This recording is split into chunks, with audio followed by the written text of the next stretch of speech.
Aleluia. Queria compartilhar com vocês uma palavra que o Senhor tem me ministrado. Há alguns dias o Senhor chamou a minha atenção sobre o Sermão do Monte. E eu já tinha estudado há algum tempo sobre esse sermão. Se você pegar ali no Evangelho de Mateus, capítulos 5, 6 e 7, vai falar sobre o Sermão do Monte. Jesus ensinando aos discípulos e às multidões os princípios do reino. E achei muito interessante como que é aplicado esse sermão, como que Jesus traz um ensinamento e por muitas vezes a gente deixa passar ou lê como de costume, algo que a gente já até decorou, né? O Sermão do Monte, a gente já até sabe um pouco sobre, mas eu queria nessa noite que a gente entendesse o Sermão do Monte de uma forma um pouco diferente. Não é só, como a gente sabe, o Evangelho não é só ouvir, mas é viver. Aquilo que traz transformação para a nossa vida e para o nosso caráter é praticar a palavra do Senhor. E os ensinamentos que Jesus ele trouxe naquele tempo, ele é atual também para esse tempo. Porque a gente pode pensar assim, Jesus ensinou para os discípulos, para as multidões, naquela época. Mas toda a palavra de Deus, ela é viva e eficaz. Ela é atualizadíssima. Mais atual do que a notícia que vai acontecer daqui 10 anos. A palavra de Deus, ela não passa. A Bíblia fala, pode passar céus e terra, mas a palavra do Senhor, ela permanece. Então, que o nosso espírito, o nosso coração esteja aberto para aquilo que o Senhor vai nos ministrar, amém? O tema hoje é a cultura do reino. Jesus, ele veio estabelecer sobre nós e dentro de nós a cultura do seu reino. Se a gente olhar para esse sistema, para esse mundo, o que a gente vai ver aqui muito é uma cultura mundana. Aí você se depara muito, uma cultura mundana com uma cultura do reino. E para quem conhece um pouquinho sobre a cultura do reino, já percebeu que não tem nada a ver com a cultura desse mundo. Você já pôde perceber que tudo no reino de Deus é totalmente ao contrário daquilo que o mundo diz que é. Daquilo que o sistema diz que é. Cultura vai falar daquilo que a característica de um lugar, de um estado, de uma nação. E se existe uma cultura mundana, existe uma cultura do reino.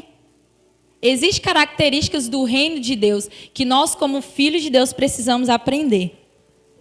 E nesse reino é importante a gente saber que Jesus, ele não só se manifesta como Salvador das nossas vidas, mas ele também se manifesta como Senhor das nossas vidas. E isso a gente vai aprender um pouquinho.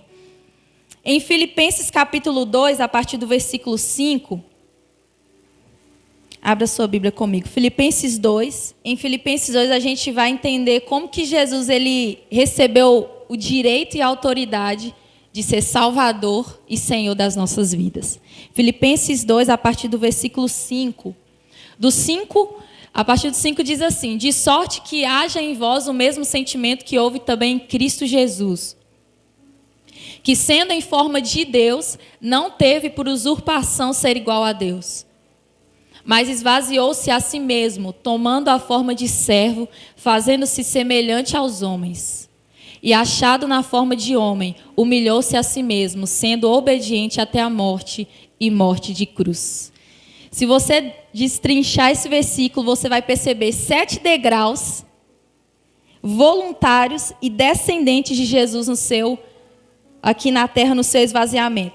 Se você pegar, eu pontuei, ele se esvaziou, assumiu a forma de servo, tornou-se semelhante ao homem, reconhecido em figura humana, tornou-se obediente até a morte, humilhou-se a si mesmo e morreu uma morte de cruz.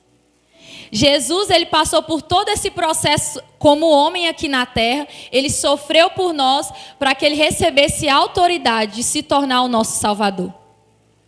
Jesus, ele morre como nosso Salvador. Amém? Mas aí a partir do versículo 9 ao 11 fala assim: por isso também Deus o exaltou soberanamente e lhe deu um nome que é sobre todo o nome, para que ao nome de Jesus se dobre todo o joelho dos que estão nos céus e na terra e debaixo da terra, e toda a língua confesse que Jesus Cristo é o Senhor, para a glória de Deus Pai. Nessa outra parte do capítulo 2, você percebe mais 7 degraus que o Pai exalta Jesus e fala: Deus o exaltou soberanamente, lhe deu nome acima de todo nome. Os que estão no céu se curvarão, os que estão na terra se curvarão, os que estão debaixo da terra se curvarão. Toda língua o confessará como Senhor. Jesus Cristo é o Senhor. Então você percebe, Jesus ele morre como nosso Salvador, mas ele ressuscita como nosso Senhor. Então, na cultura do reino de Deus, Jesus ele não veio só salvar a sua vida. Porque, infelizmente, muitas pessoas têm a mentalidade de que ser salvo é o que Jesus quer para nós, simplesmente. A salvação, ela está acessível a todas as pessoas. E Deus deseja que todos os homens alcancem a salvação. Só que Ele não quer só ser o nosso Salvador. Ele quer governar sobre nós, como o versículo fala, como Senhor. Então, em Filipenses 2, você vê um Jesus que salva, mas um Jesus que foi ressuscitado e exaltado como Rei dos Reis e Senhor dos Senhores. Então, na cultura do reino de Deus, nós precisamos reconhecer que Cristo, Ele me salvou, mas Ele também precisa governar a minha vida como meu Salvador e meu Senhor. Então, nós precisamos entender isso, que Jesus morreu como nosso Salvador e ressuscitou como nosso Senhor. Para ser salvo, eu preciso de fé. Mas para permanecer salvo, eu preciso de obediência. A gente pensa que, muitas pessoas pensam, infelizmente até pessoas que fazem parte mesmo da igreja, que uma vez que você foi salvo, e nós sabemos que a salvação ela é pela graça, é mediante a fé em Jesus, ou seja, eu não preciso fazer nada para ser salvo, Cristo fez tudo que eu precisava fazer na cruz. Então, para ser salvo, o que eu preciso fazer? Crer na obra redentora de Jesus e aceitar essa obra. Uma vez que eu creio e recebo, eu me torno filho de Deus e eu sou salvo. Só isso? Para ser salvo é só isso. Mas para que eu permaneça nesse caminho de salvação, eu preciso obedecer. Não tem como eu tomar um passo inicial para ser salvo e não permanecer nesse caminho. É como uma casa que é construída sobre a areia. Ela vai ter seus dias contados. E a gente vê aqui em Mateus, né, que existe a casa que é construída sobre a rocha e a casa que é construída sobre a areia. Aquele que constrói a casa sobre a rocha vai falar de uma pessoa que constrói a sua vida em um lugar que não tem estabilidade, que é fora de Jesus. E a Bíblia fala que Jesus é o nosso fundamento. Se Ele é o nosso fundamento, nós precisamos construir a nossa vida sobre Cristo. Então, a gente precisa entender que Jesus, Ele quer salvar a nossa vida. Ele quer salvar as nossas famílias. Ele quer transformar, curar e libertar. Como o Pati abriu o culto. Jesus é um Pai maravilhoso, que Ele tem planos para nós. Mas Ele também é o Rei que deseja governar as nossas vidas. A gente não pode se relacionar com Jesus somente como nosso Salvador, se a gente não permite que Ele governe o nosso coração. Salvação e obediência andam juntos. Não tem como separar. É como se não subsiste. Se você é salvo, mas não obedece, não existe, não subsiste. Isso não tem como ser algo que vai para frente. A gente precisa permanecer nesse caminho de obediência, amém? E é uma obediência pela fé. Por isso é tão importante compreendermos os ensinamentos de Jesus. Nos evangelhos, Jesus ensina que existe um reino e existe uma cultura totalmente contrária a desse mundo. E aí a gente vai lá em Mateus capítulo 5, que a gente vai aprender um pouquinho sobre o Sermão do Monte, sobre as bem-aventuranças. Nessas bem-aventuranças é descrito a natureza de um discípulo, as promessas de um discípulo e a recompensa de um discípulo. A gente precisa entender que uma coisa, e em The Chosen, para quem já assistiu, Jesus ele fala isso, eu achei muito interessante. Um homem que não seguia ele, chega para ele e fala algo, e Jesus fala para ele assim: eu não cobro muito daqueles que não me seguem. Então, para aqueles que não querem ter um compromisso de seguir Jesus, Jesus não vai cobrar muito dessas pessoas. Mas se uma vez eu tomar a decisão de seguir Jesus, de ser filho e ser discípulo dele, é mais estreito. O ensinamento que ele tem para nós é mais profundo. Se você for no Sermão do Monte de Mateus, Jesus ele passa esse sermão para os discípulos, que são os 12 discípulos que estão ali sobre o monte. Depois que ele escolhe os 12 discípulos, ele dá o Sermão do Monte. Mas se você for para o Sermão do Monte lá em Lucas, ele também aplica esse sermão de uma forma um pouco diferente. E aí talvez algumas pessoas se perguntam que existe contradição na Bíblia. Não. O que Jesus aplica em Mateus é um sermão para os discípulos. E o que ele aplica em Lucas é um sermão para a multidão. Então o que Jesus ele vai falar para aqueles que seguem ele, vai pedir de nós um esforço muito maior, uma renúncia muito maior. Então se você um dia tomar a decisão de servir Jesus, a gente não pode querer comparar a nossa vida com outros. Não sei você, mas eu já caí nessa ideia de por que eu não posso fazer isso e fulano pode? Por que para mim não é lícito e para fulano é lícito? Por que eu preciso estar em tudo, fazer tudo, e por que fulano não pode também? Porque é exatamente isso. Jesus, ele não cobra muito daqueles que não seguem. Jesus, ele não obriga ninguém a nada. Jesus, ele não vai te obrigar a servir, não vai te obrigar a segui-lo, não vai te obrigar a obedecê-lo. É livre-arbítrio. Mas uma vez que você tomar a decisão de servir Jesus, nós precisamos servir Jesus de todo o nosso coração. Amém? Então, aqui no Sermão do Monte, a gente vai aprender isso. As bem-aventuranças, o Sermão do Monte é a constituição do reino de Deus. Ou seja, o Sermão do Monte é o fundamento do reino de Deus. É a declaração mais compreensiva a respeito do papel do cristão em cooperação com a graça de Deus. E para que a gente entenda, irmãos, o Sermão do Monte, os princípios de Deus, os ensinamentos de Jesus, a gente precisa ter uma mentalidade transformada, uma mentalidade renovada pela palavra de Deus. Talvez você pode estar participando desse culto online, presencial, ou você ainda vai ver algum dia essa ministração e talvez você não vai entender. Ou outras ministrações que são faladas aqui, talvez você não vai entender. Você pode ouvir com seu ouvido natural, mas você não vai entender de forma espiritual. O que ela está falando? O que esse pastor está tentando ensinar? Eu não compreendo. Porque a gente precisa ter uma mente transformada pela palavra de Deus. A nossa mente precisa ser renovada, para que a gente entenda aquilo que o Senhor quer falar conosco. Então a nossa mentalidade precisa ser renovada.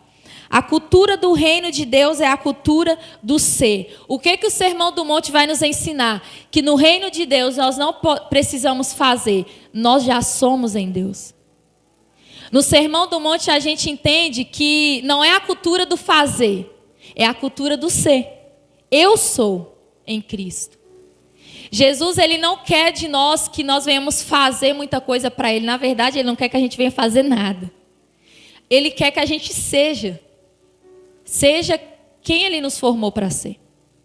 Então, o Sermão do Monte, a gente vai aprender um pouquinho sobre isso, a cultura do ser. Não é sobre o que nós fazemos, mas primeiro sobre quem nós somos. E aí eu queria que você abrisse sua Bíblia em Mateus capítulo 5, a partir do versículo 1. Eu vou ler no meu celular numa versão diferente. Mas aí a gente vai destrinchar cada bem-aventurança, aquilo que o Senhor quer nos ensinar, amém? O que significa bem-aventurado? Significa feliz. Feliz é aquele que, e a gente vai aprender. E aí você vai percebendo nos 8 pontos, nas 8 bem-aventuranças, que felicidade no reino de Deus não tem nada a ver com a felicidade para esse mundo. E você pode até se frustrar, mas, cara, eu sou feliz quando eu faço isso? Eu sou feliz quando eu ajo dessa forma? No reino de Deus é assim. Então, o que Jesus quer nos ensinar hoje é uma cultura do reino. Tirar de nós essa cultura mundana, que a gente acha que felicidade é uma coisa, mas no reino de Deus é totalmente diferente. A partir do versículo 1, diz assim: Felizes são os que... Versículo 1. Quando Jesus viu a grande multidão, subiu para o alto de um monte e se sentou. Os seus discípulos se aproximaram e ele começou a ensiná-los, dizendo: Felizes são os que reconhecem que precisam de Deus, pois é esse tipo de pessoa que fará parte do reino de Deus. Primeira felicidade para uma pessoa que faz parte do reino. Felizes, nessa versão, os pobres de espírito. Não é ser pobre, não é ser miserável, não é ter dinheiro, não é ser aquela pessoa mais mesquinha que existe, não. no reino, pobre de espírito, é aquela pessoa que reconhece a necessidade que ela tem de Deus. São as pessoas que reconhecem que a vida delas sem Deus não tem sentido.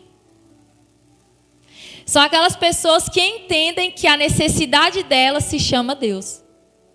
Pobres de espírito são aqueles que reconhecem que precisam totalmente do Senhor.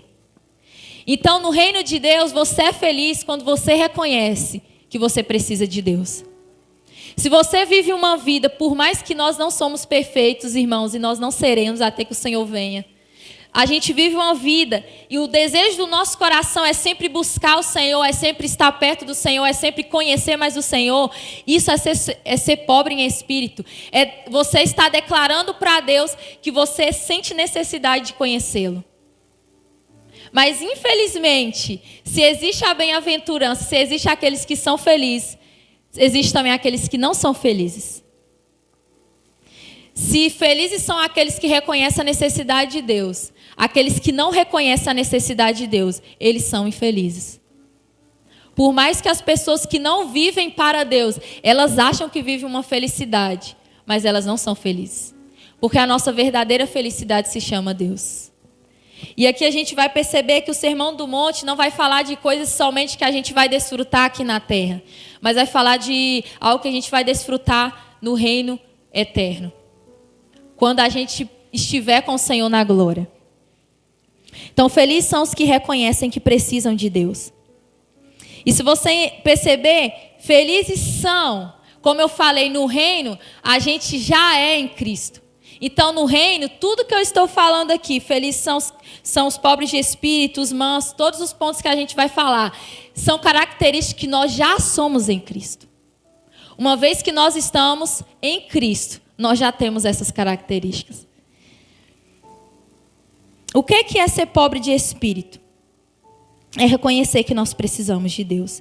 É uma pessoa que tem a postura correta em relação a si mesma. Ela pensa correta em relação a si. Ela sabe que sem Deus ela é fraca, sem Deus ela é limitada. Porque, infelizmente, irmãos, tem pessoas que acham que sem Deus elas podem alguma coisa. Que elas conseguem, que elas conquistam. E podem até conquistar. Mas tudo que elas constroem aqui na terra vai ser passado pelo fogo. E aí vai ser como palha, feno e madeira. Eu acho que é palha, feno e madeira. É aquilo que o fogo vai consumir. É aquilo que vai passar pelo fogo e não vai ser purificado. Vai ser totalmente queimado. Elas podem até conquistar na terra, serem bem-sucedidas. Mas se Jesus, como eu falei, não é o que governa a vida delas, tudo vai passar. Tudo vai ser destruído. E aí, quando chegar aquele grande dia, ela vai colher o fruto de todas as decisões que ela tomou. Versículo 4. Felizes são os que choram, pois Deus os consolará. E o que é que vai falar esse versículo? Sobre arrependimento. Na cultura do reino de Deus, feliz é aquele que chora. Como assim? É uma pessoa melancólica? É uma pessoa que chora por tudo? É uma pessoa que quando abre a boca ela já está emocionada? Não é. Porque tem pessoas que têm esse temperamento mais emotivo. E qualquer coisa ela se emociona. Isso não quer dizer nada. É uma personalidade da pessoa. Mas para o reino de Deus, o que é ser feliz os que choram? São aquelas pessoas que choram pela coisa certa. Elas choram por compaixão, elas choram em arrependimento diante do Senhor. Se essas pessoas choram por isso, elas serão consoladas por Deus. Se você perceber em cada bem-aventurança, existe uma recompensa. Na primeira, a recompensa é quando você tem fome e sede de Deus. O reino de Deus é nosso. Nesse segundo, os que choram, qual é a recompensa?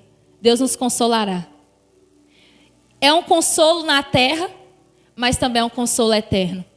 Porque a Bíblia fala que não haverá tristeza, choro, lágrima, dor, não haverá nada. Então, quando nós choramos por aquilo que agrada o coração de Deus, quando nós choramos em arrependimento e quebrantamento, Deus nos consolará. Então, no reino de Deus, nós precisamos ter essa característica, irmãos, de sermos pobres em espírito, que vai falar de humildade, mas também sermos aquelas pessoas que choram. Choram pelos outros, choram por intercessão, por compaixão, por amor. E choram também por si próprio. Versículo 5. Felizes são os humildes, pois eles herdarão a terra que Deus prometeu. Ali fala, bem-aventurados os que... Versículo 5. Bem-aventurados os mansos, porque eles herdarão a terra. Não sei se você já teve dúvida sobre o que é ser manso. Alguém já teve dúvida? Eu já tive.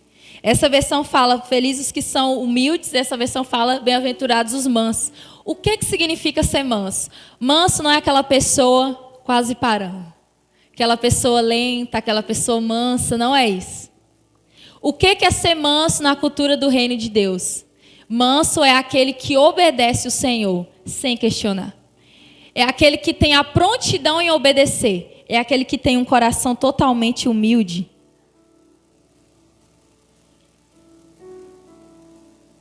E aí você olha para Jesus e Jesus fala em Mateus 11, aprendei de mim, porque eu sou manso e humilde de coração. Jesus ele está falando, aprendam comigo, o meu coração é manso. E por Jesus ter sido manso e humilde de coração, o que ele fez? Ele obedeceu até a morte, e morte de cruz.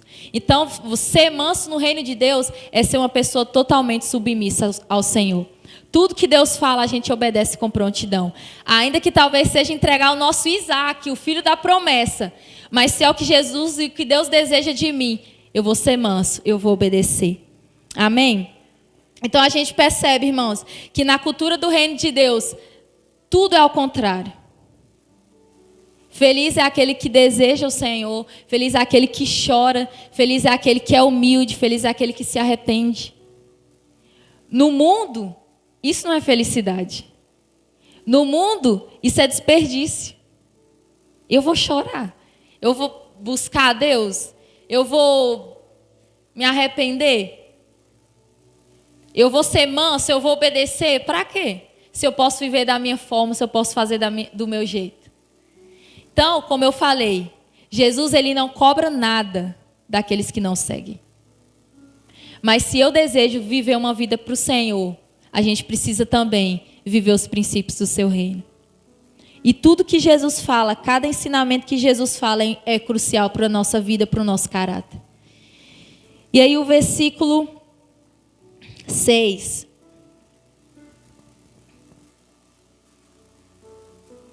Felizes são os que têm fome e sede de justiça, pois Deus fará com que fiquem satisfeitos. Esse é um dos versículos que eu acho lindo.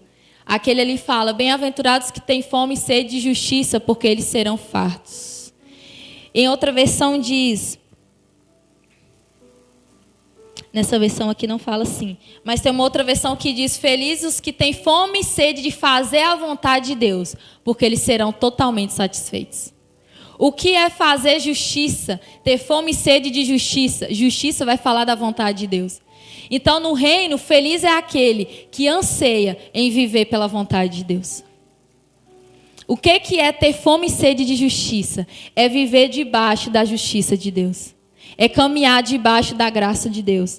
E nós sabemos, irmãos, que a nossa justiça é Jesus. Nós não podemos ser justos por nós mesmos. Aquele que deseja fazer a vontade de Deus, age segundo a justiça de Deus, luta pela causa do reino. As pessoas que fazem parte dessa cultura, elas vivem de uma forma totalmente diferente. Não tem como comparar a vida de quem serve a Deus para uma vida de uma pessoa que não serve a Deus. Não tem como a gente se frustrar, porque o que Deus pede de nós é muito mais, tem muito mais peso do que o que Ele pede de outras pessoas. Porque no reino de Deus a gente precisa entender esses princípios. Fazer a vontade de Deus, irmãos, viver a vontade de Deus, vai requerer de nós uma vida de morte, uma vida de cruz, uma vida de renúncia, uma vida de sacrifício, uma vida de quebrantamento, de arrependimento. E nesse sermão, Jesus ele estava ensinando aos seus discípulos, eu escolhi os 12, eu escolhi vocês, mas vocês não são os preferidos, os prediletos, os mais amáveis da face da terra, os bonzinhos, porque vocês foram escolhidos para caminhar comigo. Vocês foram escolhidos, mas vocês precisam viver tudo isso daqui. Cada ensinamento que Jesus falou. Aqui a gente só vai estudar os 8, mas no versículo 6, versículo 7, em toda a Bíblia, Jesus ele nos ensina. Então, ser escolhido por Deus, ser chamado por Deus é um privilégio. Nós não podemos servir o Senhor por peso, nós não podemos servir o Senhor por obrigação, irmãos. Estar aqui cultuando, estar servindo ao Senhor de alguma forma não pode ser um peso e uma obrigação para as nossas vidas. Porque o Senhor chama, mas a decisão de segui-lo é nossa. Ele não vai obrigar. Então nós precisamos fazer com zelo. Nós precisamos ouvir aquilo que o Senhor tem nos ensinado. Então, felizes são aqueles que desejam fazer a vontade de Deus. E qual é a recompensa para as pessoas que desejam fazer a vontade de Deus? Elas ficarão totalmente satisfeitas. Satisfeitas com as coisas da terra? Não. É uma satisfação que só vem da presença de Deus. Pode faltar as coisas dessa terra, pode faltar talvez algo que você quer muito e deseja muito, e talvez Deus nunca vai te dar. Mas é uma satisfação em Cristo, que por mais que você não tenha o que você deseja, você fala, cara, a vida que eu tenho, eu me sinto completo, porque eu tenho o Senhor. Então, às vezes, aquilo que a gente sente de vazio, de falta, de desamparo, é porque a gente não vive em busca de viver a vontade de Deus. Porque quando nós estamos no centro da vontade de Deus, nós somos totalmente satisfeitos por Ele. A graça do Senhor nos capacita a viver a vontade dele. Então, irmãos, talvez a gente olhe para cada característica de uma pessoa que faz parte da cultura do reino e a gente pense, é impossível viver isso. Não é impossível. Porque a gente não faz na força do nosso braço. É a graça do Senhor que nos capacita. Então, em Cristo, nós somos tudo isso. Só que nós precisamos da natureza dele em nós. Versículo 7. Felizes são os que têm misericórdia dos outros, pois Deus terá misericórdia deles. Isso vai falar daqueles que têm compaixão. O que é ser misericordioso? É uma pessoa que se move com compaixão, tem a atitude correta em relação ao próximo e ao necessitado. No reino de Deus nós precisamos ter essa característica, irmão. Porque se eu não ajo com compaixão e misericórdia em favor do meu irmão, em favor do próximo, Deus também ele não vai agir com misericórdia em favor de mim. Se nós retemos para o próximo, se nós não damos, se nós não ofertamos, se nós não abençoamos, se nós retemos, o Senhor também ele vai reter. No Pai Nosso ali, Jesus ensina, perdoa as nossas dívidas assim como nós perdoamos aos nossos devedores. Para que Deus perdoe a minha ofensa, o meu pecado e a minha dívida, eu primeiro preciso perdoar o meu irmão. Então isso vai falar, aqueles que são filhos de Deus, vai ser nítido essa característica, que ele é filho de Deus, que ele faz parte de uma cultura do reino eterno. Ele é uma pessoa misericordiosa. Ele age por compaixão, ele age por empatia, ele age com um coração que se move em prol da necessidade do outro. Não é uma pessoa que retém. E as pessoas que são misericordiosas, irmãos, elas não agem porque elas têm algo para oferecer de forma financeira. E às vezes eu fico pensando que os que menos têm são os que mais dão. E os que mais têm são os que mais retêm. E aí, se você for olhar a Bíblia, a viúva, quando estava com o seu último alimento ali para dar para o seu filho, e o seu filho ia comer e morrer, Elias chega e fala, não, pega o que você tem, que é pouco, e faz para mim. E Deus multiplicou. Em uma outra viúva, que Deus multiplica o azeite e a farinha. Em um outro episódio, que era também uma viúva, que ela oferta as 2 moedas que ela tinha. São situações de pessoas que não tinham praticamente nada, mas o que tinham, entregaram para o Senhor. A gente vê também o jovem que tinha 5 pães e 2 peixinhos. Que na mão dele não era nada, mas na mão da pessoa certa multiplicou para a multidão. Então, no reino de Deus, não é quem tem muito. É quem dá muito. A gente não pode pensar, mas eu não dou, eu não oferto, eu não abençoo, porque eu não tenho. E às vezes a gente não tem justamente porque a gente não dá. Porque às vezes a gente entra no lugar de que a mentalidade, né? Ah, eu não tenho, eu não recebo, eu não tenho um salário fixo. E o pouco que eu tenho é para suprir as minhas necessidades. Então, se eu dar, vai faltar. E a pessoa retém. Quando a gente retém, aí que nada prospera. Se você já teve essa experiência de reter, você sabe. Não, eu tenho pouco, como é que eu vou ofertar? Mas Deus, Ele sempre vai provar o nosso coração. Então, no reino de Deus, cada ensinamento, cada palavra, cada princípio, não vai ser fácil viver e cumpri-lo. Mas é necessário a gente obedecer. É necessário a gente se esforçar a obedecer. Então a gente precisa ser misericordiosos, se mover por compaixão. E qual será a nossa recompensa? Deus também terá compaixão de nós. A gente não dá com o intuito de receber. Mas todas as vezes que a gente dá, que a gente oferta, com o intuito de adorar o Senhor, Deus, Ele olha e Ele vê.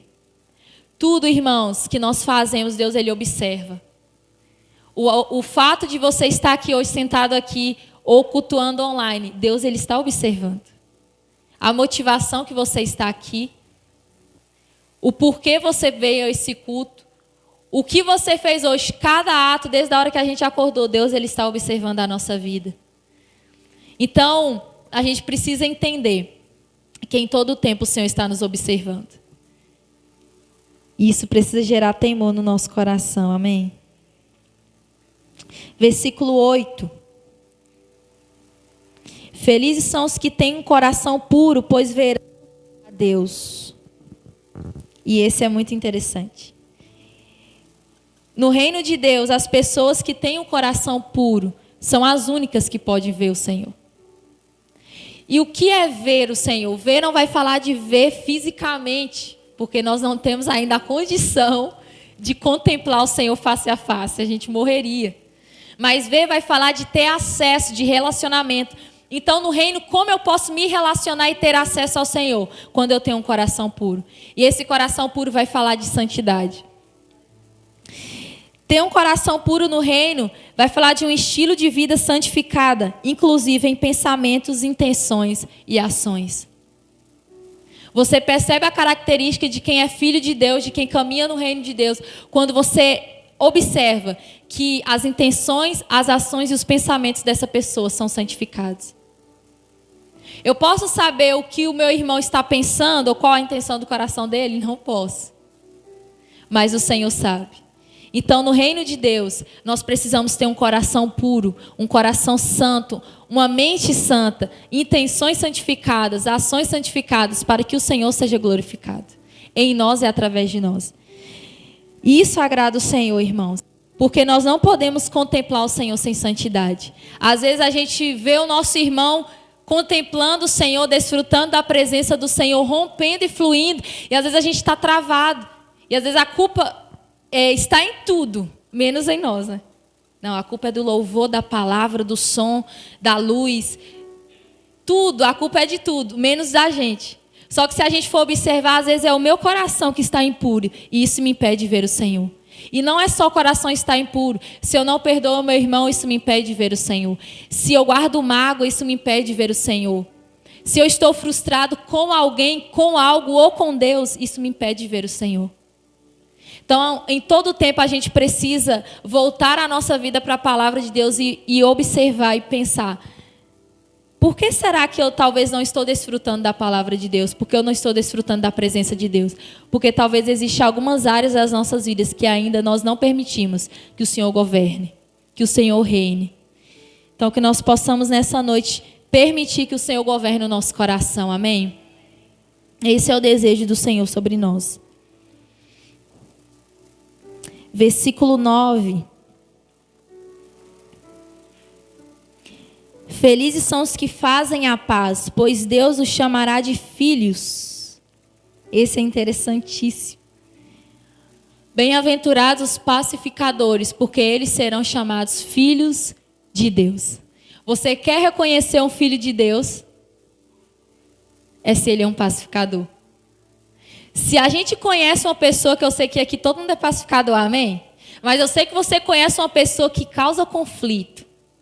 Ela quer ver o circo pegando fogo, a contenda. Parece que quanto mais briga, a pessoa fica mais feliz. Já viu aquelas crianças que quando o pau está quebrando, ela fica toda animada? Nossa, aí começa... Porque, infelizmente, tem pessoas que têm essa cultura, que não é uma cultura do reino, é uma cultura mundana, é uma cultura satânica. Elas não são pacificadoras. Elas querem ver o circo pegando fogo. São pessoas que fofocam, que falam mal, que caluniam, que julgam, que criticam. E às vezes não são em palavras, mas no coração. Às vezes a pessoa, ela observa, ela não fala, mas ela julga e critica no coração. Então, se eu quero ser reconhecido no mundo espiritual, nos céus e na terra como filho de Deus, eu preciso ser um pacificador. E o que é ser um pacificador? É uma pessoa que age com paciência em vez de ataque. Perdoa as injustiças, restaura os relacionamentos, produz paz, busca a paz, constrói pontes e não muros. E é uma pessoa que não promove conflitos. Você quer reconhecer uma pessoa que é filha de Deus. Ela não vai promover conflitos. Ela sempre vai promover a paz. É uma pessoa que quando ela chega no ambiente, você fala, você carrega algo diferente. Você produz algo diferente, você tem algo diferente. E é por simplesmente a pessoa, não, irmãos, porque nós não podemos produzir a paz. A Bíblia fala que Jesus é o príncipe da paz. Se Ele é o príncipe da paz, Ele é o único que pode nos dar paz. Ele é o único que pode produzir a paz. E como eu posso ser um pacificador, então, quando Jesus, o príncipe da paz, reina na minha vida? Se Jesus Cristo, Ele reina sobre mim, e Ele é o príncipe que produz paz, automaticamente eu também vou produzir paz. É diferente ser um pacificador de ter um temperamento sanguíneo. É diferente, porque eu tenho um temperamento sanguíneo e melancólico. Às vezes a gente explode, às vezes a gente faz as coisas mais assim agitadas, a gente fica impaciente. E isso vai falar de temperamento. Mas existem pessoas que agem por vontade mesmo de querer causar o conflito. E infelizmente essas pessoas não podem ser chamadas filhas de Deus. Qual é a recompensa de ser um pacificador? É ser chamado filho de Deus. Você já parou para pensar que no céu você pode estar sendo chamado de filho de Deus, de filha de Deus? Porque aqui na terra a gente vive e às vezes a gente passa direto muitas coisas. Muitas ações, muitas decisões que a gente toma, muitas palavras que a gente fala, muitas atitudes que a gente tem, comportamentos que a gente faz um momento e passa. Achando que aquilo passou, mas no mundo espiritual, isso está definindo a nossa identidade. Isso está definindo o nosso caráter. Isso está definindo quem nós somos. Do mesmo modo que Deus pode nos reconhecer como filho de Deus, como um pacificador, um manso, um misericordioso, uma pessoa que tem fome e sede de justiça, se a gente não vive na cultura do reino, o inferno também nos reconhece de uma forma diferente. Existem aqueles que fazem parte da cultura, que carregam essas características. Mas, infelizmente, existem aqueles que fazem parte da cultura desse mundo e que carregam características totalmente diferentes. Orgulhosos, soberbos, presunçosos, invejosos, caluniadores. Tem pessoas que carregam essa identidade, esse caráter deturpado. E talvez nós temos algumas áreas das nossas vidas, alguns pontos das nossas vidas, que talvez ainda Jesus ele não governa como rei. Não porque ele não quer, mas porque nós não permitimos. E aí talvez a gente a gente ainda não desfrutou em algumas características, a gente olha para a nossa vida e existem alguns cômodos da nossa vida que a gente olha e pensa, eu ainda não sou manso.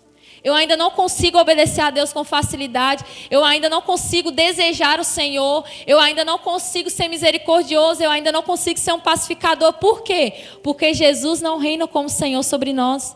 Uma vez que Jesus ele reina sobre alguém, irmãos, ele reina sobre uma pessoa, tudo é transformado. A gente vê isso na Bíblia, de Gênesis a Apocalipse. Não tem como Jesus ele reinar e não ter transformação. Se Jesus ele reina, ele transforma. E se não está tendo transformação, é porque talvez nós não estamos permitindo que o Senhor reine. Porque tem áreas das nossas vidas que nós ainda queremos reinar, que nós ainda queremos decidir, que nós ainda queremos fazer.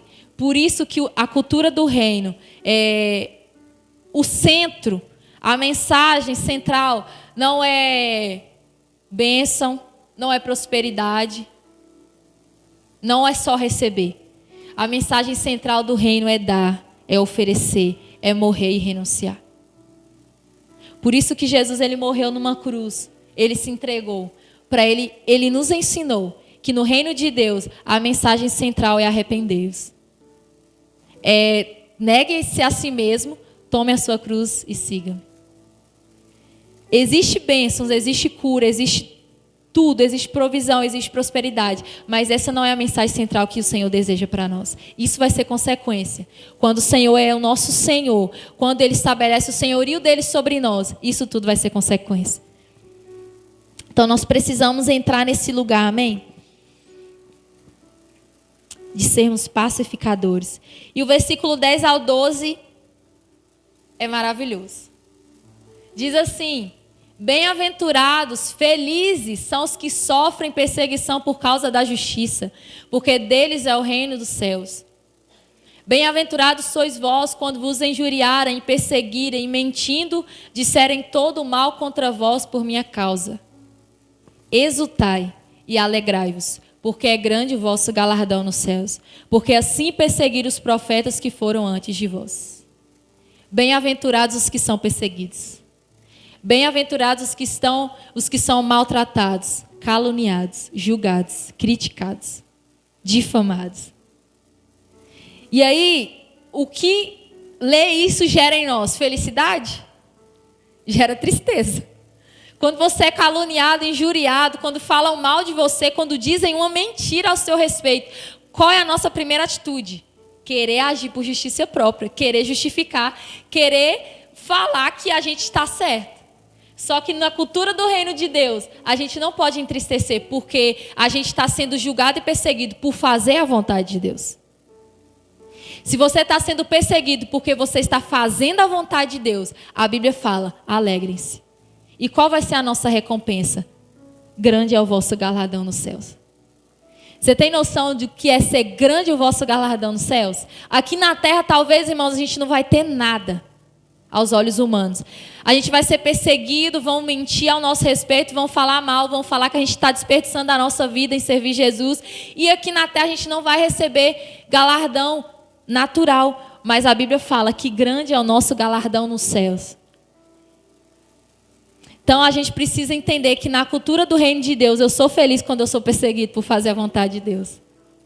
Eu sou feliz quando, fazendo a vontade de Deus, as pessoas mentem ao meu respeito, as pessoas me julgam, as pessoas me criticam. A gente não pode entristecer. Meu Deus, será que eu estou fazendo algo de errado? Será que eu estou pecando? Será que eu estou... Não, se eu estou fazendo a vontade de Deus, estou sendo perseguido, eu preciso me alegrar. Amém? Aleluia. Aqueles que são perseguidos por causa da justiça, eles são alegres, perseverantes e abundantes. Eles têm a disposição para suportar o sofrimento, pressão, calúnia, mentiras, injúrias, críticas e julgamentos. Então, Jesus ele quer gerar em nós essa estrutura.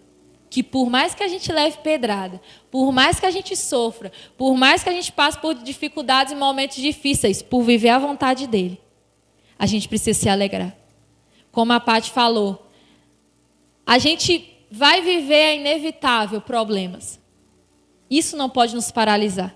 Isso não pode nos impedir de viver a vontade de Deus. Isso não pode nos impedir de servir o Senhor com excelência. O Sermão do Monte, irmãos, nos ensina que para fazer parte do reino de Deus, a gente precisa morrer muito. Quem aqui, irmãos, quer morrer? Ninguém deseja morrer. Não é fácil morrer, não é fácil se entregar voluntariamente, como a gente começou lendo Filipenses 2. Jesus, ele se entregou voluntariamente. Não foi os fariseus que mataram ele, não foi os nossos pecados que mataram ele. Foi ele que se entregou voluntariamente por nossos pecados. Então, em Jesus, a gente aprende que morrer é voluntário. Se eu desejo ser um filho de Deus reconhecido no reino dos céus, eu preciso entender os ensinamentos de Jesus. Eu preciso ser manso, eu preciso ser pobre de espírito, eu preciso ser aquele que chora, aquele que se arrepende, aquele que tem fome e sede de justiça, que é misericordioso, puro de coração, pacificador e que se alegra em ser perseguido. Porque tudo isso que nós vivemos aqui na terra, irmão, é passageiro. Toda a nossa vida aqui na terra é passageira. Tudo que nós fazemos aqui está construindo algo para a eternidade.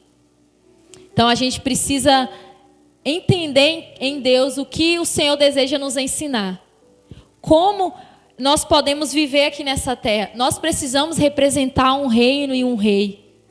Se nós somos chamados filhos de Deus, embaixadores do reino, nós representamos um reino. Como nós estamos representando esse reino? A gente não faz mais parte de uma cultura desse mundo. A gente faz parte da cultura do reino de Deus. E felizes são os que fazem parte dessa cultura. Não é uma felicidade para o mundo, mas é uma felicidade para aqueles que servem o Senhor. Que só quem serve o Senhor, só quem é filho de Deus, só quem tem relacionamento com Jesus entende isso. É perseguido, caluniado, passa por provações, mas lá no fundo, o que tem no coração dela é felicidade, é alegria, é plenitude, porque ela sabe que está fazendo a vontade do Senhor. Aleluia. A nossa conduta de obediência à cultura do reino de Deus trará benefícios para a eternidade. Uma vez que eu me posiciono a viver todas essas características, irmãos, eu vou colher frutos e consequências para a eternidade.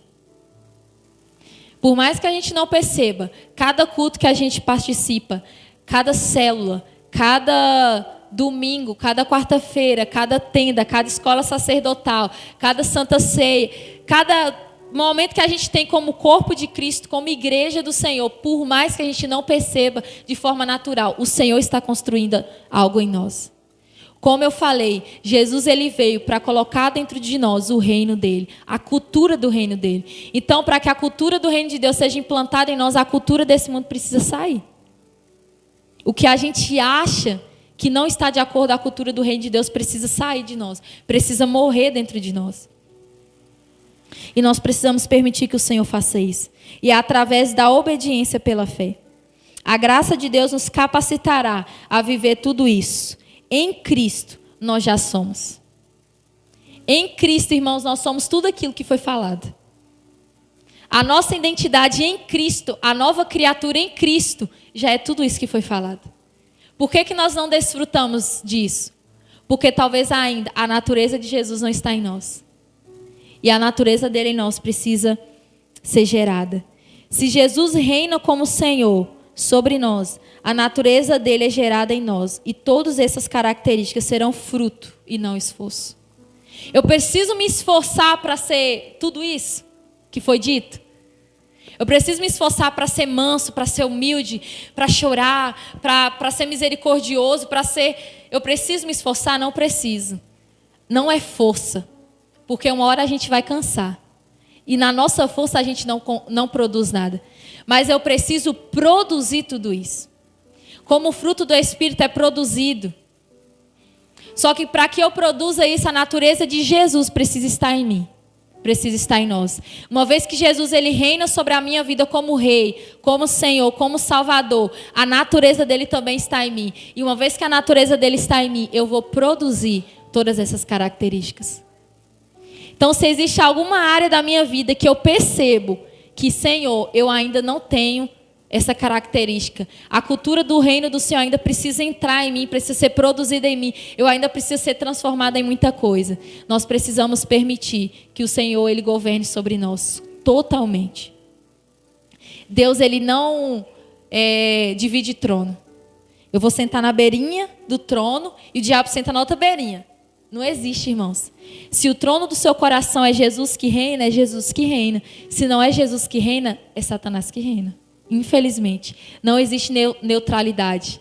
Se eu entendo que a minha vida não está em Cristo, a minha vida também não está ao léu. Não, eu não sirvo a Jesus, mas também não acredito no diabo. Não existe. Ou eu sou de Cristo ou eu não sou de Cristo. E o que Jesus deseja fazer é alcançar a todos através da salvação. Mas muito mais do que isso, ele deseja governar a nossa vida. Salvo, qualquer um pode ser salvo, irmãos. Jesus morreu para salvar a todos, não foi um grupo de pessoas, não foi somente nós que estamos aqui. Ele morreu para salvar até aquela pessoa que ainda vai nascer. Ele já morreu por ela e já perdoou os pecados. Mas governar, ele não governa todos, porque não são todos que permitem que Jesus governe. Então a gente precisa, até para ser salvo, a gente precisa crer. A gente precisa acreditar, a gente precisa se entregar e falar: Senhor, eu quero ser salvo. Eu quero entregar a minha vida, eu quero me render a Ti. E para obedecer a mesma coisa. A salvação é como o vinde a mim. Vinde a mim como estás, pode vir do jeito que você está, isso é a salvação. Mas o vinde após mim, aí já é o caminhar em obediência. Quando você vai ao Senhor, a gente não precisa fazer nada, a gente só precisa crer. Mas uma vez que a gente permanece com Ele, a gente precisa obedecê-lo. E quanto mais nós obedecemos o Senhor, mais nós construímos a nossa casa sobre a rocha, sobre o firme fundamento.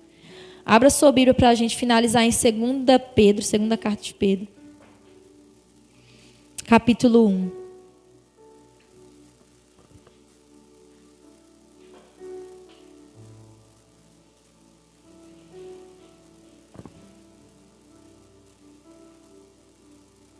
Segunda Pedro, capítulo 1, a partir do versículo 3.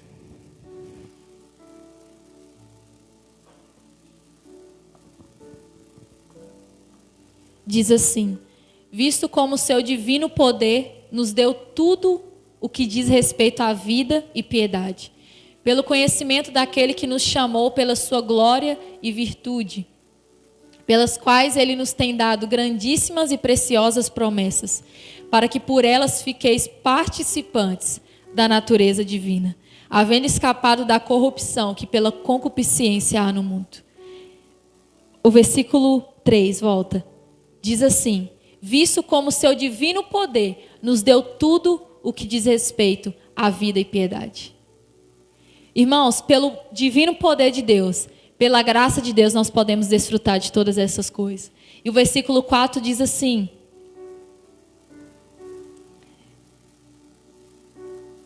pelas quais ele nos tem dado grandíssimas e preciosas promessas, para que por elas fiqueis participantes da natureza divina.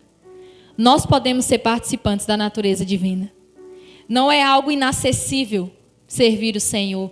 Não é algo inacessível ser participante da natureza de Cristo. Não é algo inacessível ter a nossa vida transformada, a nossa família transformada. Não é algo inacessível, irmãos. Jesus, ele está disponível para todo mundo. Jesus, ele está disponível para cada pessoa de forma pessoal. E assim como ele morreu, ele também ressuscitou. E ele ressuscitou como rei. E nós precisamos reconhecer que ele não é só o nosso Salvador, mas ele é o nosso rei.